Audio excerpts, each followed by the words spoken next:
Panginoon ang naghihirang sa tinubos niyang bayan. Nagpupuring mga hinirang, masayang nagdiriwang. Magalak tayong lahat, si Jesu Kristo'y nabuhay, nanaig sa kamatayan. Alleluia, Alleluia. Sa ngalan ng Ama at ng Anak at ng Espiritu Santo, Amen. sumainyo ang Panginoon. At sumayo rin. Mga minamahal kong mga kapatid, aminin natin ang ating mga kasalanan upang tayo ay maging marapat gumanap sa banal na pagdiriwang. Inaamin ko Sa makapangyarihang Diyos at sa inyo mga kapatid, na lubha akong nagkasala sa isip, sa salita, sa gawa, at sa aking pagkukulang. Kaya isinasamo ko sa mahal na Birheng Maria, sa lahat ng mga anghel at mga banal, at sa inyo mga kapatid, na ako'y ipanalangin sa Panginoong ating Diyos. kaawaan tayo ng makapangyarihang Diyos, patawarin tayo sa ating mga kasalanan, at patnubayan tayo sa buhay na walang hanggan. Amen. Panginoon, kaawaan mo kami. Panginoon, kaawaan mo kami. Kristo, kaawaan mo kami. Kristo, kaawaan mo kami. Panginoon, kaawaan mo kami. Panginoon, kaawaan mo kami.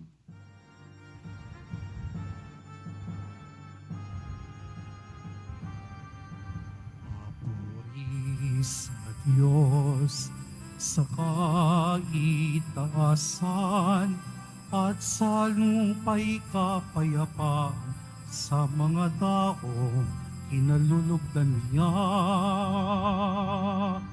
Pinupuri ka namin, dinarangal ka namin, sinasamba ka namin, ipinagbubunyi ka namin, pinasasalamatan ka namin, dahil sa dakila mong angking kapurihan, Panginoong Diyos. Hari ng langit, Diyos amang makapangyarihan sa lahat. Panginoong Jesucristo, butong na anak, Panginoong Diyos, Kordero ng Diyos, na ng Ama. Ikaw na nag-aalis ng mga kasalanan ng sanlibutan, maawa ka sa amin. Ikaw na nag-aalis ng mga kasalanan ng sanlibutan, matanggapin mo ang aming kahilingan. Ikaw na naluluklok sa kanan ng Ama, maawa ka sa amin, sapagkat ikaw lamang ang banal, ikaw lamang ang Panginoon. Ikaw lamang, O Jesucristo, ang kataas-taasan, kasama ng Espiritu Santo sa kadakilaan ng Diyos Ama. Amen. Amen. Manalangin tayo.